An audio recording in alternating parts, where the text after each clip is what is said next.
এইটা বেশ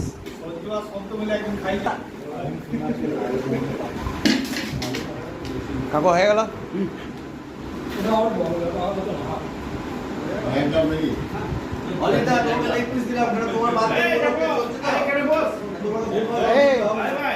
মনু খাচ্ছে পনির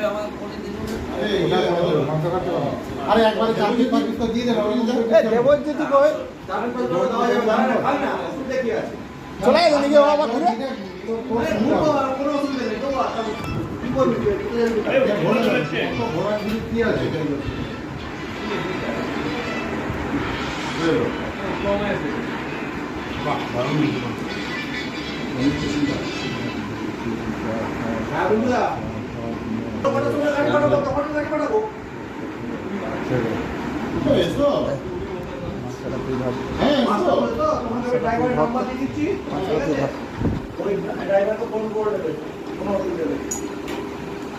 ঠিক আছে আমি এখন তোমাকে মেসেজ করে দিচ্ছি।